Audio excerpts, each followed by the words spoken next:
성경에서 일반적으로 교회라고 말할 때 이것은 그리스도의 임재와 주권이 인정되는 성도들의 지역별 모임을 뜻합니다.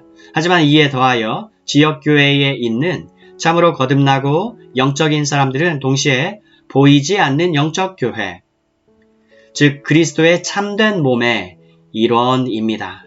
앞서도 말했듯이 오늘날 이루어지는 교회에 대한 논의를 이해하기 위해서는 사랑하는 여러분, 이 사실이 대단히 중요합니다.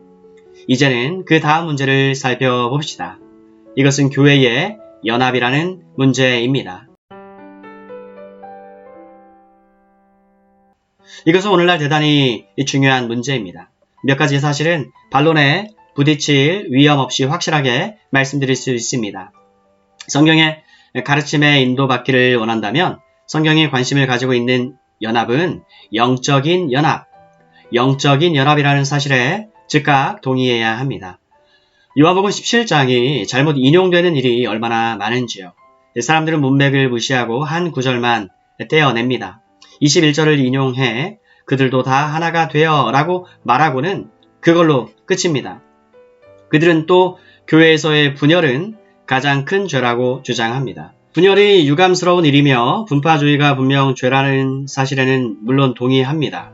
하지만 이것을 우리가 자신을 그리스도인이라고 말하는 사람과는 그가 어떤 형태의 그리스도인인지에 상관없이 무조건 모든 면에서 완전하게 하나가 되어야 한다는 의미로 해석을 한다면 이건 요한복음 17장의 가르침을 부인하는 것입니다. 요한복음 17장은 분명 이 연합의 특성이 어떠한지 아주 명백하게 밝혀주고 있습니다. 우리 주님은 이렇게 말씀하십니다. 아버지께서 내 안에 내가 아버지 안에 있는 것 같이 그들도 다 하나가 되어 우리 안에 있게 하사 내게 주신 영광을 내가 그들에게 주었사오니 이는 우리가 하나가 된 것 같이 그들도 하나가 되게 하려 함이니이다. 21절, 22절 요한복음 17장. 이것은 모두 영적인 연합입니다. 우리 주님은 성부와 성자 그리고 그리스도 안에 있는 사람들, 즉 성부와 성자 안에 있는 사람들의 관계에 대해 말씀하고 계십니다. 이 사람들에 대해서는 이미 몇 가지를 말씀하신 바 있습니다. 주님은 이렇게 말씀하십니다. 나는 아버지께서 내게 주신 말씀들을 그들에게 주었사오며 그들은 이것을 받고 내가 아버지께로부터 나온 줄을 참으로 아오며 아버지께서 나를 보내신 줄도 믿었사옵나이다. 8절 요한복음 17장. 그러므로 연합에 대한 우리 주님의 말씀은 특정한 교리를 믿는 사람들에게만 적용됩니다. 스스로 그리스도인이라 하면서도 예수님은 사람이었을 뿐이라고 주장하는 사람들이 있다면 저는 그런 사람들과는 하나 되지 않을 것입니다. 저는 그런 사람들에게 속하지 않습니다.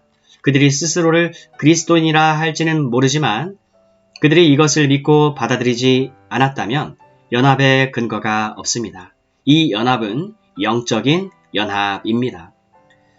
그 다음에 에베소서 4장 3절에서 사도 바울은 평안에 매는 줄로 성령이 하나 되게 하신 것에 대해 말합니다. 위대한 고린도전서 12장도 같은 내용을 말합니다.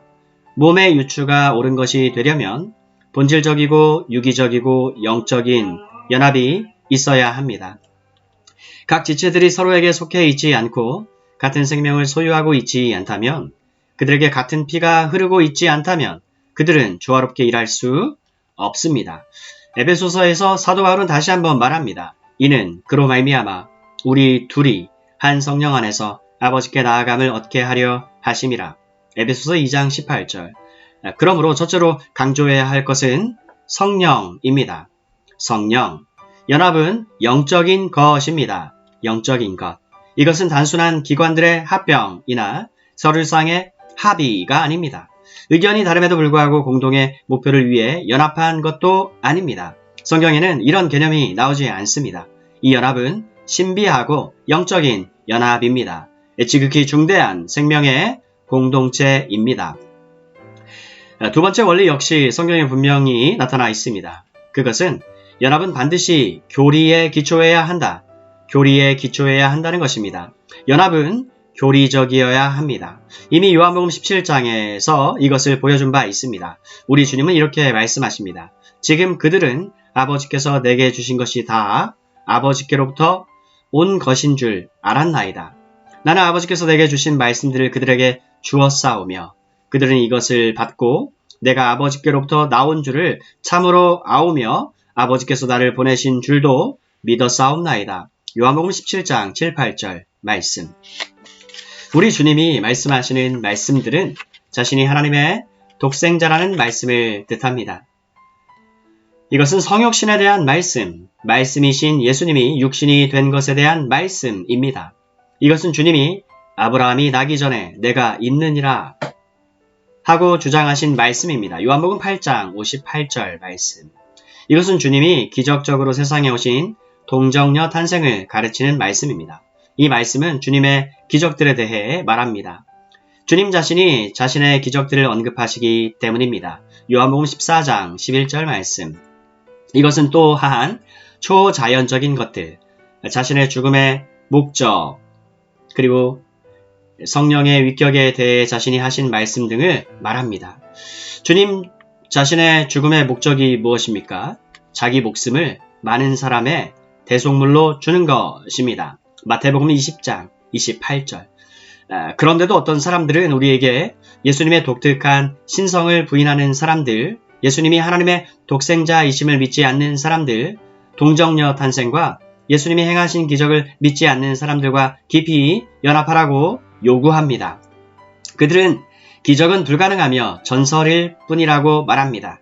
그들은 대리적 속죄나 성령의 인격을 믿지 않습니다. 그저 저희도 다 하나가 되어 라는 구절만 뽑아낼 뿐 그의 선행하는 이 풍성한 교리적 가르침들을 다 잊어버립니다. 그런 사람들과의 연합을 이야기하는 것은 요한복음 17장을 부인하는 것입니다. 하지만 연합이 교리에 근거해야 한다는 이 진리는 요한복음 17장에만 나오는 것이 아닙니다.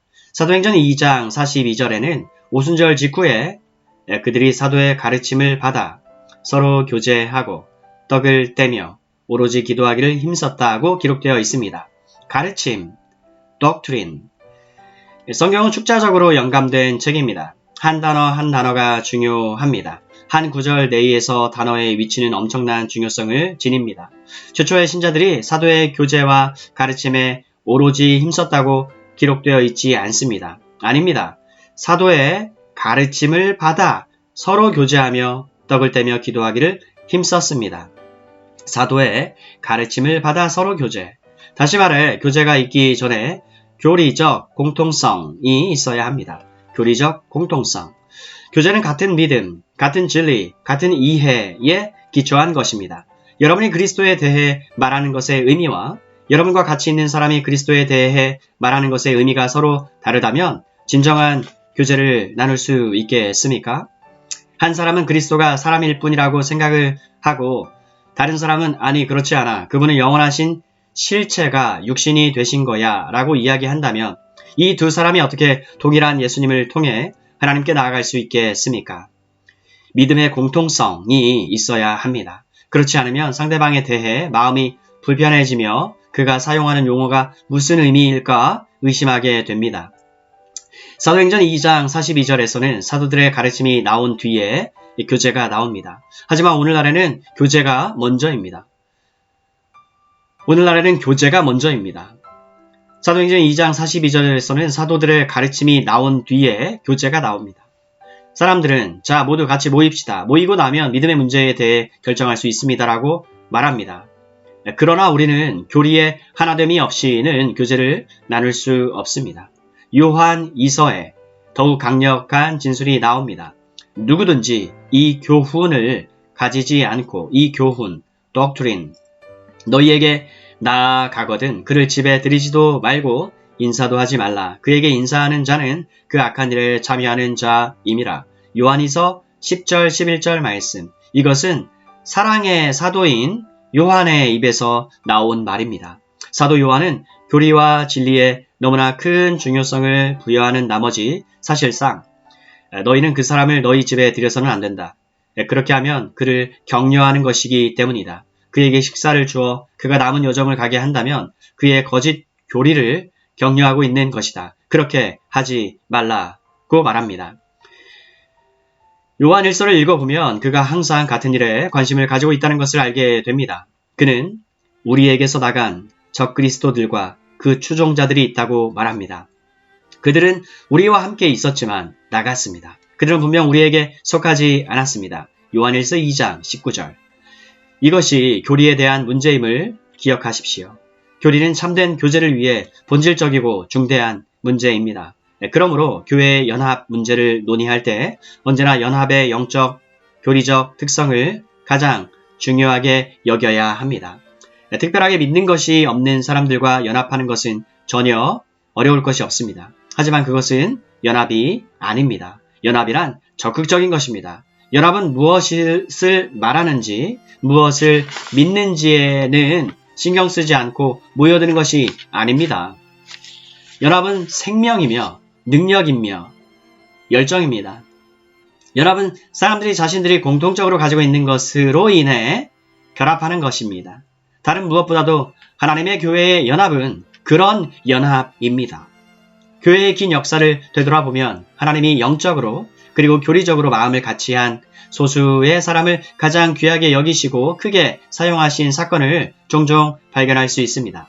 하나님은 이들을 붙잡아 사용하셔서 큰 일을 행하셨습니다. 하지만 서유럽 전체에 단 하나의 교회만 존재했을 때 그 교회가 사람들을 어디로 인도했습니까? 암흑시대입니다. 제가 보기에는 이 역사의 위대한 교훈이 현재 완전히 잊혀지고 무시되고 있는 듯합니다. 제가 이런 말을 하는 것은 논쟁하고 싶은 마음 때문이 아닙니다. 저는 성경에서 발견한 진리에 대한 열심 때문에 그리고 참된 연합이 아닌 연합에 관심을 가진 나머지 성경이 왜곡되고 곡해되는 것이 비극이라고 생각하기 때문에 여러분께 말씀을 드리는 것입니다.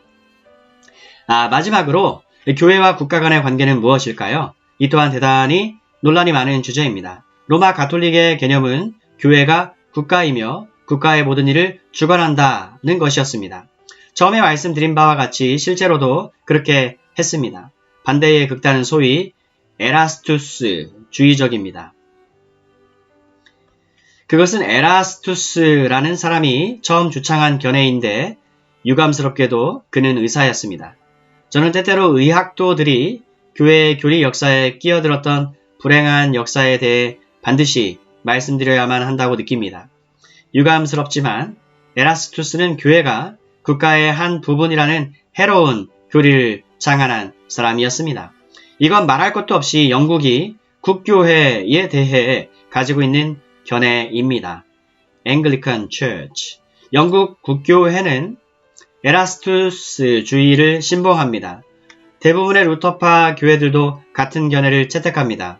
독일의 루터파 교회도 에라스투스주의였는데 저는 독일 루터파 교회에 에라스투스주의가 없었다면 다시 한번 말하면 에라스투스주의는 교회가 국가의 한 조직이며 국가에 의해 통치되고 지배된다는 믿음입니다. 그래서 국가의 수반이 주교 등의 고위성직자들과 관리들을 임명합니다. 1928년 영국에서는 새 기도서 채택에 대해 하원에서 큰 논쟁이 일어났습니다. 교회는 그것을 채택하기로 결정했지만 국회는 그 결정을 뒤집을 수 있었습니다. 국회가 그런 권위를 가지고 있는 것은 대단히 좋은 일이라고 말할 수도 있을 것입니다. 어떤 면에서는 그렇지만 다른 면에선 그렇지 않습니다. 이건 옳은 결정과 그른 결정을 모두 할 수 있는 무기이기 때문입니다. 1928년에는 다행히도 옳은 결정을 내렸습니다. 하지만 국회가 갑자기 옳지 않은 일을 하기로 결정한다면 어떻게 하시겠습니까? 국회는 여전히 그런 권세를 가지고 있습니다. 이 사실을 절대 잊지 마시기 바랍니다. 이상은 교회와 국가의 관계에 대한 로마 가톨릭과 에라스투스주의의 견해입니다. 하지만 성경을 주의 깊게 읽어보면 두 영역, 주의라고 묘사할 수 있는 제3의 견해가 존재한다는 사실에 동의하지 않을 수 없습니다. 이 견해를 주장하는 사람들은 하나님이 모든 것을 소유하셨다고 믿습니다. 하나님은 교회의 주인이실 뿐 아니라 우주의 주인이십니다. 국가는 하나님이 정하신 것입니다. 바울은 모든 권세는 다 하나님께서 정하신 바라. 로마서 13장 1절. 권세 잡은 자들과 모든 다스리는 자는 사람이 만든 게 아니라 하나님이 임명하신 것입니다. 하지만 교회라고 하는 다른 영역이 존재합니다. 이 두 영역은 나란히 존재합니다. 전자가 후자를 주관하지 않습니다. 그 둘은 서로 분리되어 있으며 둘 다 하나님의 통치 아래 있습니다. 이것이 신약 성경이 묘사하는 국가와 교회의 모습이라고 말씀드리고 싶습니다. 신약에는 국가가 관장하는 교회를 암시하는 내용이 전혀 없습니다. 초대 신자들은 정부와 독립되어 있었습니다. 그들은 그리스도의 주 되심과 임재 안에서 모였습니다. 모임의 바깥에는 그들이 속한 큰 국가가 있었습니다. 그들은 여전히 그 국가의 시민이었지만 어떤 의미로는 국가와는 아무 상관이 없는 영역에 들어온 사람들이었습니다. 이것이 지난 수세기 동안 국가와 교회의 관계에 대한 개혁주의적 견해였습니다. 마찬가지로 성경에서 민족교회 같은 것은 찾아볼 수 없습니다. 그와 정반대입니다. 바울은 거기에는 헬라인이나 유대인이나 야만인이나 수구디아인이나 종이나 자유인이 차별이 있을 수 없나니 하고 기록하고 있습니다. 골로새서 3장 11절 말씀. 교회는 뭔가 다릅니다. 그것은 거듭나고 영적 생명을 가진 사람들, 그리스도의 신비한 몸의 지체인 사람들이 그리스도를 머리로 하여 지역적으로 함께 모이는 것입니다. 사회적, 인종적 구분이나 국적의 차이는 중요하지 않습니다. 교회에서는 그런 것들을 절대 언급하면 안 됩니다. 그런 자격 조건들을 덧붙이는 것은 분명 성경적이지 않습니다. 그런 의미에서 교회는 하나이며 교회 안에 있는 사람들은 어디서나 똑같습니다. 우리는 역사적으로 여러 나라에서 민족교회들이 생겨났다는 것을 압니다. 하지만 영적인 견해에 관심을 갖는다면 다시 말하건대 그런 상태의 교회는 성경 어디에서도 찾아볼 수 없습니다. 구약 성경에서 이스라엘 민족이 그런 교회였다고 말하는 것은 적절한 논증이 아닙니다. 그때는 그러했지만 지금은 그리스도께서 유대인들에게 말씀하신 바와 같이 하나님의 나라를 너희는 빼앗기고 그 나라의 열매 맺는 백성이 받은 시대입니다. 마태복음 21장 43절. 그러면 무엇이 남았습니까? 사도 베드로가 베드로전서 2장에서 입증하듯이 교회입니다. 베드로는 이스라엘 민족에게 주어진 말씀을 교회에 적용시킵니다. 교회는 이제 초국가적입니다. 모든 민족 안에 교회의 백성이 있습니다. 교회는 이 땅의 다양한 나라에 살면서 동시에 이 세상에 속하지 않은 하나님 나라의 시민인 사람들로 구성되어 있습니다. 교회는 이 땅의 다양한 나라에 살면서 동시에 이 세상에 속하지 않은 하나님 나라의 시민들로 구성되었습니다.